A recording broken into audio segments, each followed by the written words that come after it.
Doing a deeper dive for this Minnesota Vikings team in regards to the roster. I'm going to be a capologist on this podcast, Mediokr at best with Realistic Randy. Thank you for tuning in. Spotrac.com, they have this really cool tool where you can be the GM of any team that you want to be. You can control the roster, control the cap space, or maneuver the cap space, however it is that you want. So in this podcast, I'm going to be general manager Rick Spielman. And you know what? Actually, screw that. Take that away, because if I were the Wolf brothers, I'd fire his ass right now. So with that said, I am general manager Realistic Randy of the Minnesota Vikings. So we'll talk about that. And then also Andrew Wiggins doing his typical no-show, especially this time on the big stage on national television on ESPN, in which Doris Burke ripped him to shreds and brought up two interesting stats in regards to Andrew Wiggins for his career. We'll talk about that. And then Karl Anthony Towns, the game before that against the Philadelphia 76ers, getting punked by Jimmy Butler and Joel Embiid. We'll talk about that as well. But first, ESPN, they released their top 50 potential free agents heading into 2019. Sheldon Richardson was number 15. Anthony Barr was 18th on that list. I would keep Sheldon Richardson. I would 100% re-sign him if that's a possibility. Of course, it's a possibility. Rob Brzezinski, he's a real star. Just tell him, hey, this is the player that I want. Can you make this work within the cap? And we'll present it to the player. If they agree to it, okay, fine. So anyway, I would re-sign Sheldon Richardson, and I wrote a whole article on the Viking Age back in, I believe, November, talking about his impact on the defense and how he's been really just not necessarily a breath of fresh air, because our defensive line has been really good under Mike Zimmer this entire time that he's been here, but he's really upgraded the defensive line, and as a whole, it trickled down to the impact on the defense, because our linebacker play, and Xavier Rhodes, first of all, was our worst cornerback outside of Marcus Sherrills, the few snaps that he had at cornerback. Just an absolute terrible performance. I don't want to hear nothing about injury. I get that he's hurt or that he's been recovering or stuff, but to have been that bad to where you look like you can't cover me, like, that's a problem, dude. I'm sorry. Xavier Rhodes was nowhere close to the number one shutdown corner in 2017. And the linebacker play was absolutely abysmal, but the defensive line, Sheldon Richardson's presence, along with that defensive line, really masked a lot of those inadequacies throughout the rest of the defense. So I think Sheldon Richardson should be a big-time priority for this defense as far as free agents are concerned. And after that, you can respond, whether it's trading Xavier Rhodes and Anthony Barr. We'll talk about that through the draft. And not only that, but with cornerback, you've got enough cornerbacks. Now you've got just too many quarterbacks, starting cornerbacks on your roster through your first two cornerback set to nickel set to your dime coverage. You've got all four cornerbacks locked up as far as your options, your pick of the litter. We'll talk about that. But I would keep Sheldon Richardson. I wrote an article talking about his dominance and just how much he's made the defense better. So stick it up to all you guys. Just a big, I'm not going to say a middle finger, but hey, everybody that comes after me and talk about, oh, you're just negative all the time, you don't ever say anything positive, wrote a whole article talking about Sheldon Richardson, how great he was, praise Holton Hill nonstop throughout the season, praise Kyle Rudolph and his toughness that he's improved on compared to the last couple of years of his career, to where now he played a lot tougher this season. I do talk a lot of positive stuff about this Vikings team. I think a lot of people choose to just lock in and zero in on the negative stuff I talk about. And don't get it twisted, folks. This is a team that was a game away from hosting the Super Bowl game at their house at US Bank Stadium. They went to the NFC Championship game. You were a game away from going to the Super Bowl, possibly winning your first championship in franchise history. And you follow up that season, you sign an $84 million quarterback, who I believe, and what the Vikings believe, was an upgrade over Case Keenum. And not only did you not make the play, you went 8-7-1. You barely skirted above 500. Okay, congratulations. You didn't even make the playoffs. You didn't beat a team with a winning record all season long. This season was a disaster, okay? So if you're looking for me, look at these great things, and let's just talk about these few little bright spots here, and let's just ignore all the other crap that this team has, pissed the bed away on. That's not what you're going to get on this podcast. But anyway, I would sign Sheldon Richardson as far as the free agents are concerned for this defense. Now moving on to Anthony Barr. Look, I'm only talking about this because ESPN brought up this article as far as their top 50 free agents. I don't get it, man. Anthony Barr, he's been in the league for 5 years. He's just finished his 5th year. He's heading into 2019 on his 6th season. And we're still having the same questions. And I'm not this dude that just has a vendetta against Anthony Barr. I was a big Anthony Barr fan after his rookie year. I thought when I saw Anthony Barr his rookie year, I was like, oh, because we already had Harrison Smith. And I was just sitting there, and Xavier Rhodes, where it's like, okay, he can be a pretty good cornerback. And I was just saying to myself, I was like, oh, this dude's going to change the whole dynamic of this defense. Now he's going to be the focal point of this defense. This dude is incredible.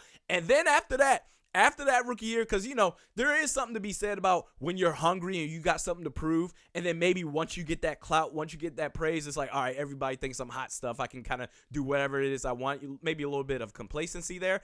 Ever since then, the final 4 years of his season, the next 4 years of his career, he's been terrible. Not terrible, but he hasn't lived up to his rookie year at all ever since his rookie year. I'm sorry. We still have questions about this dude's effort. He picks and chooses when he wants to show up for games. I'm sorry, man. What do you think this dude is going to do once he gets fat? Once he gets that money? Okay, he's just going to do the same thing. So I don't have this personal thing against Anthony Barr. I was a big fan, but I've seen enough to where I know not only is he not a focal point of this defense, he is easily replaceable. I think Eric Wilson can replace him. I thought he did an okay job last year. That's the same thing that Anthony Barr did last year. He was okay because the few games where he did show up, he was really good, but there were too many up and down games with this dude. And throughout the season, you want to see effort, and you just don't see it. I'm sorry. This whole idea, and by the way, Anthony Barr was out for 3 games. The Vikings went 1-2 during that span. I'm looking at these games here. The game before he got hurt was against the Jets. And then after that, he missed the Saints, the Lions, and the Bears game. So the Saints and the Bears, they finished above 500. Okay, so they lost to them too. But even when Anthony Barr was playing, they hadn't beaten a team above 500 anyway. But you take that aside, you beat the Lions, okay, fine. That Saints game against Drew Brees at home, you held Drew Brees to 18 for 23, 120 total passing yards, 1 touchdown, and 1 interception. Drew Brees was not vintage Drew Brees against that Vikings team. And then that other game against the Bears, hey, the defense of the Bears was the difference maker because you helped Mitch Trubisky, the defense did, to 2 interceptions, 20 for 31, 165 passing yards, 1 touchdown, and 2 interceptions. The defense was great. The defense was outstanding. It's just our offensive line was crap, couldn't protect worth a damn, and you couldn't beat a team above 500. But this whole idea that Anthony Barr, if we lose him, this defense is just going to go to hell. No, it's not. No, it's not. He's not as important as everyone else makes him out to be. So what I would do with Anthony Barr, for some reason, this league, the NFL, Anthony Barr is the most overrated Vikings player I've seen in my entire life. This dude gets way more clout and way more praise based off of hype and the ceiling and I guess the potential versus his actual production, his underwhelming production on the field. It is ridiculous. But what I would do is what I've been saying for a whole year. I would trade Anthony Barr. If I was a GM last year, I would have traded him. Maybe you could have traded him in the draft last year. Maybe got a first-round pick or a second-round pick. Maybe use that on Will Hernandez. Who knows? But all I'm saying is I would have traded him. What I would do now, trade him. He's a free agent. Tag and trade. For some reason, these NFL teams that think maybe the Raiders could use him after losing Khalil Mack, a cheaper Khalil Mack that they could see. I'm sorry. The NFL teams across the league, they think that Anthony Barr is just like a poor man version of Lawrence Taylor. It's ridiculous. So anyway, I would capitalize off of that.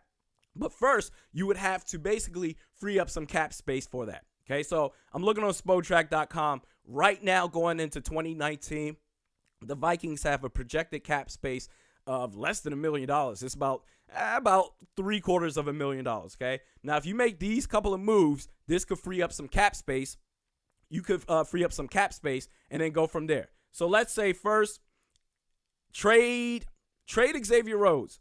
If you trade Xavier Rhodes now, I'm looking at this right now. It would be about a $7 million cap hit for some reason, even if you trade him. But you would also, in return, save $6 million on the cap. Now, it's either that or you keep him for the $13.5 million that he's owed next year. That drop off where he was just he went from arguably the best cornerback in the league in 2017 to one of the worst cornerbacks in the league. Just one of the worst. He's certainly the worst on the Vikings roster, but maybe one of the worst in the league as a whole. I'm not trusting that he's going to all of a sudden bounce back and get back to, he's going to be anywhere close to what he was in 2017. I'm going to capitalize on some team that's going to sit there and think we can fix him. Oh, he had a down year, Xavier Rhodes. Oh, we can fix him. We can bring him back. And he's going to take this defense over the top. Okay, fine.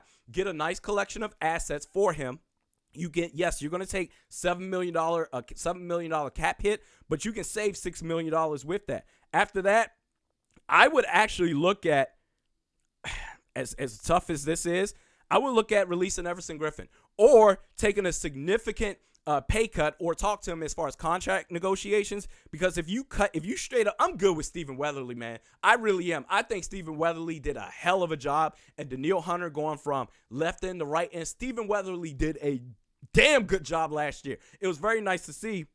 Stephen Weatherly, he's making, how much is he making, man? He's making, oh, are you serious? This dude is making $720,000 in 2019. You crazy right now?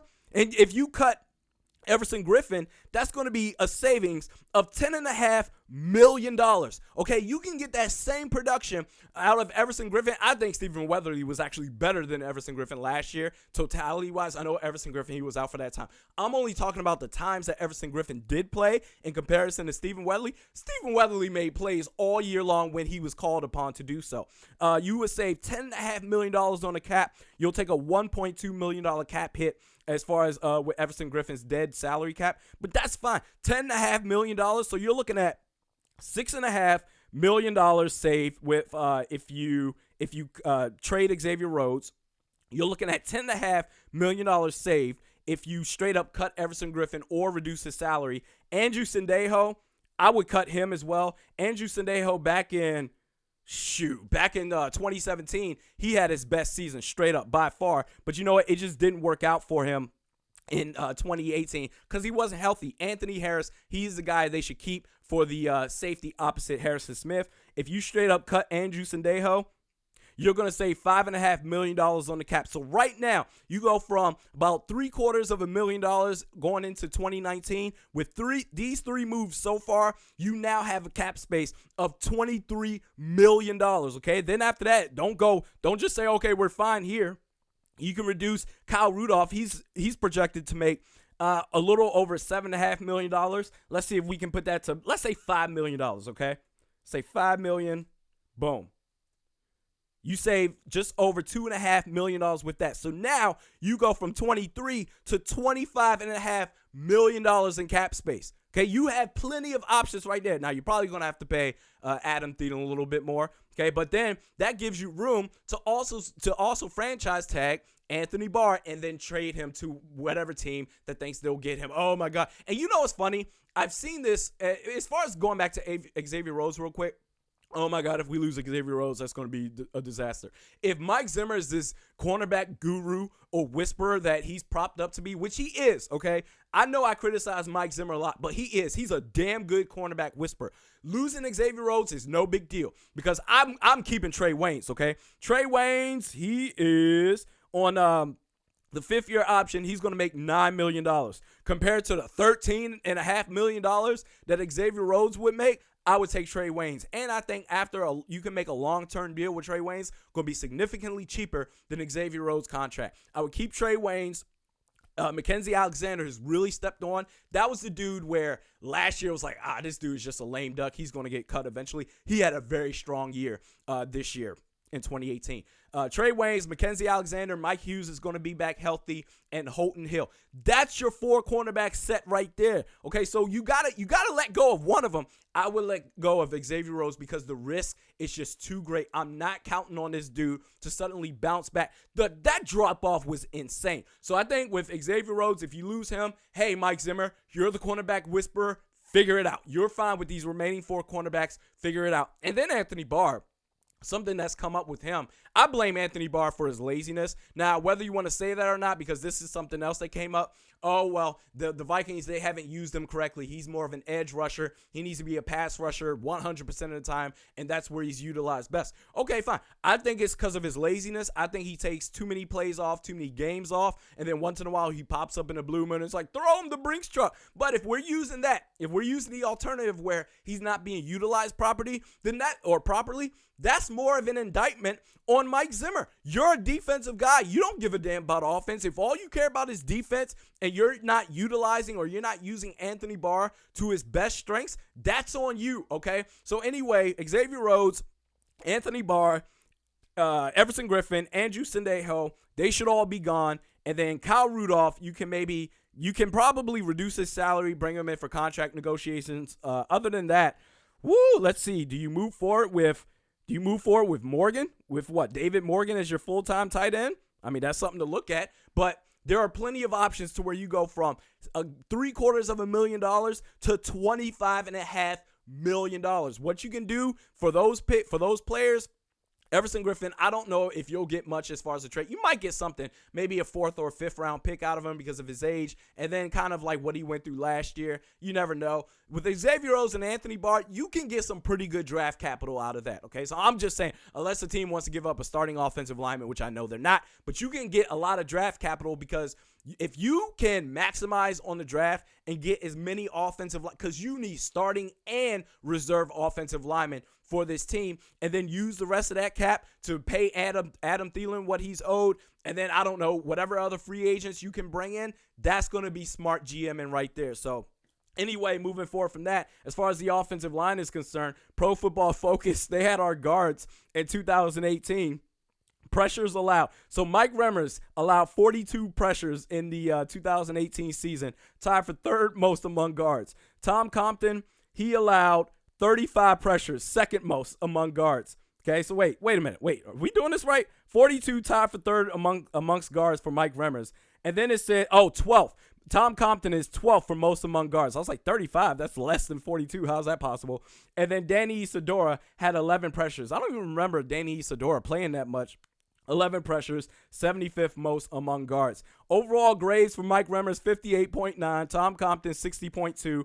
53.5. Failed to qualify for Danny Isidora. So Mike Remmers finished 50th among guards in overall grade. Tom Compton finished in 47th. That is absolutely ridiculous. Thanks a lot, Rick. And you know what? I think Rick's going to take this a little bit seriously now, because in 2016, after you finished 8-8, where you wanted to play musical chairs on the offensive line again, and it went to hell, that's when the pressure started ramping up, and he's like, okay, let me go get Mike Remmers to play right tackle, not right guard. Let me go get Riley Reef, and let me go ahead and draft Pat Elflein. That's when he was like, okay, let me pay attention to this offensive line. Then they approved in 2017. He's like, I don't got to do much in 2018, baby. Let's go ahead and get Mike Hughes. Woo! And then all of a sudden now, I think he's going to take it seriously because you went 8-7-1. Let's make sure we get this clear. This whole philosophy of defense, Mike Zimmer, and defense is all that matters, and the offense, you can just get away if you score 20 or 21 points a game, is not going to work. Because when you do that, when you focus only on the defense and put minimal resources in the offense, you're looking at an 8-8 season at best. This year, you went 8-7-1. You're basically 8-8, okay? You need a damn offense, and stop messing around. Stop effing around with that offensive line, Rick Spielman. So anyway, besides that, let's see, moving on to Andrew Wiggins. Doris Burke actually brought up something really interesting regarding Andrew Wiggins. So the Minnesota Vikings, the Minnesota T-Wolves, they went out and played the San Antonio Spurs last night. They actually lost to the San Antonio Spurs. Bring up the score here, 116-113. Okay, and it's interesting because early in that game, and this was at Target Center, earlier in that game, Doris Burke brought up something really interesting. And she brought up the typical stuff that we always say about Andrew Wiggins, like, oh, coaches say when he's engaged, and he just needs to turn the light bulb on. But she brought up something that's really interesting.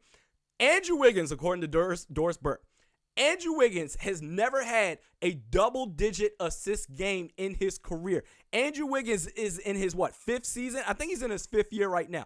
Never had a double-digit assist game. And to that, I say, it's actually ridiculous, but I'm actually not surprised by that, because if you watch Andrew Wiggins, I compare him to Harrison Barnes all the time, and actually he's more of a poor man's Carmelo Anthony right now, or not a poor man. I would say Carmelo Anthony is a poor man's Andrew Wiggins right now, but they're basically the same player, where it's like they literally are just a black hole on offense where you're not going to get the ball back, and they just take stupid shots. What's his name? Ryan Saunders, the new coach. I saw something interesting, some tidbits on Twitter, was like he has some drills where he's like, players get penalized for taking long twos in practice, okay? And that was clearly for Andrew Wiggins, because you don't see that really with anybody else. Maybe Derrick Rose at times, but Derrick Rose is making some shots. That's the difference. But it's interesting because you put that drill out there, we're going to penalize you if you're taking long twos, and Andrew Wiggins is still doing the same dumbass crap. But it's interesting because I'm not surprised at the fact that he's never had a double-digit assist game in his career, because he's just a ball hog. The ball just stops when it comes to him, and he's going to chuck the ball up. But what's really interesting is that second stat that Doris Burke brought up regarding Andrew Wiggins in his career. Andrew Wiggins only has 6 double-digit rebounds in his career. 6 double-digit rebound games in 5, now in your 5th year, in 5 seasons. That is ridiculous. There is no excuse for that. Look, man, I'm sick and tired of sitting here saying, oh, if Andrew Wiggins, if he just turns it on, kind of like Anthony Barr, if he just turns it around, he can be this. I don't care what he can be. This dude has been in the league now going on his 5th season, and this dude is still picking at you, and he goes into the post-game press conferences with the demeanor of a frog, well, we just need to work on this, and we need to work on that, and I don't know, it's just a tough loss. Like, man, shut up, bro. Shut up. Turn your mind on. Dude, you know what's crazy? It's an insult to the working people of America out there that got to fight for every dime and nickel that they can scrap together in their careers, and this dude just gets up there and acts like this is his side gig. He acts like this is his side gig right now, where it's like, dude, this dude has all the talent in the world. This dude is 6'8". He can go out there, he can dunk on people, he can do all this, but he just sits there and act like he doesn't give a damn. He looks like he just and he puts this whole idea that, they say millennials, we just expect this and this to be handed to us without even trying.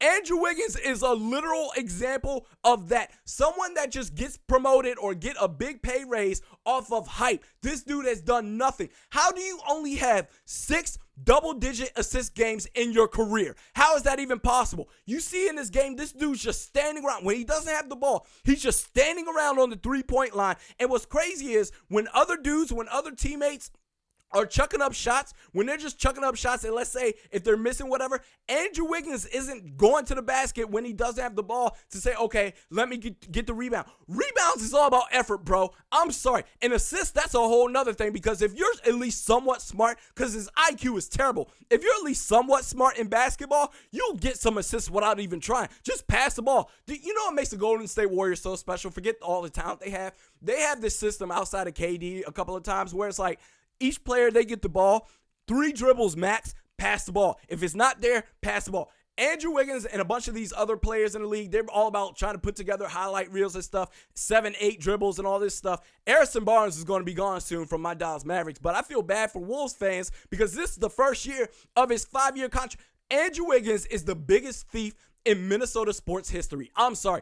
People say Kirk Cousins. Andrew Wiggins is making about $60-ish million more from the state of Minnesota more than Kirk Cousins. And that's ridiculous. You can get assists without even trying, but the rebounds, that's effort, bro. I'm sorry. 6 double-digit assists or 6 double-digit rebounds in your career at his position as a wing player in the NBA, that's pathetic because you're on that same tier as far as your position. Paul George, LeBron James, Luka Doncic, even with the Dallas Mavericks, all these wing players, Kevin Durant, all these wing players was like getting rebounds is nothing. But when he's not scoring, with Andrew Wiggins, he's taking these stupid ass shots. When he's not scoring, what is he doing to make your team better? And the answer is absolutely nothing. That's pathetic. And there's no Tibbs there. There's no excuse there with Tibbs. Oh, Tibbs, he's just ruined everything. There's no excuse there with him. Jimmy Butler's gone. No excuses. He's still the same player. That's pathetic. Anyway, moving forward from that, Karl Anthony Towns, he shouldn't really get a pass either. They lost to the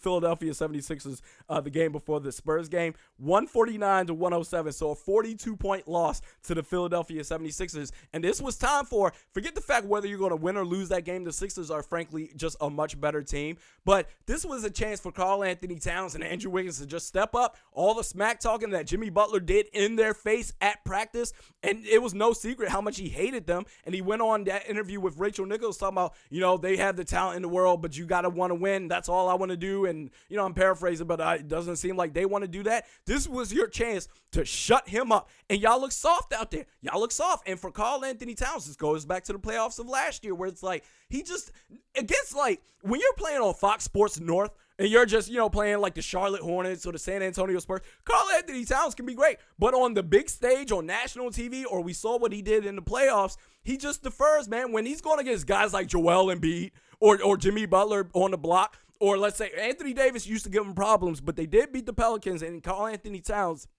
did show up against that Pelicans team, 110 to 106 in that victory for the Wolves. Okay, fine. But when it comes to those big, and hey, Boogie Cousins is back too. When Boogie D's up, because Boogie isn't even a good defender, but when he guards Karl Anthony Towns, he struggles too. When it's against those ferocious big dudes, he really, really does struggle. And it's sad because he does need to step up. But the one thing I will say is that, not to give him a pass, I think Karl Anthony Towns at least cares. I think he understands this. It's all about just, hey, man, you just need to go out there and show some grit. Joel Embiid is trolling you on Instagram before and after the game. You know this. Just go out there and play ball. Shut him up. You need this. I think he does care. He does work on his game. You can see it. He just needs to get over that mental block hump. But also, Andrew Wiggins, what he's getting paid, I think it's unfortunate for Karl Anthony Towns because I think, honestly, the rest of the surrounding cast, outside of Jeff Teague, I think the rest of the surrounding cast, I think they're actually pretty good. But the problem is they're not expected to be that second player. The second best player on the Wolves right now is probably Derrick Rose, right? It's probably Derrick Rose, and that's pathetic. It should be Andrew Wiggins. Instead, he's more of like the 6th or 7th best player on that Wolves team. It's ridiculous, and I think, honestly, that restricts your cap. When you're talking about going out and getting free agents, nobody's going to want to come to the Wolves to play in that mess. Now, I know Tibbs is gone, but with Wiggins, nobody wants to play with him. He's the new Chandler Parsons, the new Harrison Barnes. They get max contracts off of doing absolutely nothing. That's ridiculous. So I'm not trying to give Cat a pass. I think maybe he will get over that mental hurdle of just say, hey, man, I just need to go out there and just not even do any barking. Just play and play tough-ass ball. But outside of that, your star mate right there is Andrew Wiggins, and he's not playing to that level. So now they're going through the growing pains right now. They started off hot. Okay, Tibbs got fired after the Lakers game. They beat the Thunder at OKC 119-117. They lost to my Dallas Mavericks 119-115, but the energy was really there at Target Center. And then you beat the Pelicans. Okay, fine. And then you lost to the 76ers by plus 40. And then you lost to the Spurs, in which, again, Andrew Wiggins got ripped to shreds by Doris Burke. That's ridiculous, man. So now the excuses are off the table. Jimmy Butler's gone. And Tibbs is gone. What are you going to do? I think Ryan Saunders can be a good coach. I'm not putting this on him at all. I think now Andrew Wiggins needs to be called to the carpet. No more of this crap. You've been in the league for 5 years, bro. There's no more of this, we're waiting to see this and we're waiting to see that. That's pathetic. And you call these fans so I can only say, I guess, modified version, some Schmitty fans. And look at your game. That's some Schmitty game right there that you're playing with. That's pathetic, man. And you go out there and you act like everything's good. He looks like he just clocks in and clocks out without even trying. So anyway, we do this twice a week now on Tuesday's podcast, now on Score North, formerly 1500 ESPN. Score North now. Follow this podcast, YouTube at Realistic Randy, Facebook at Realistic Randy, Twitter at Realistic_Randy. We'll see you on Twitter. See you on Tuesday. Goodness.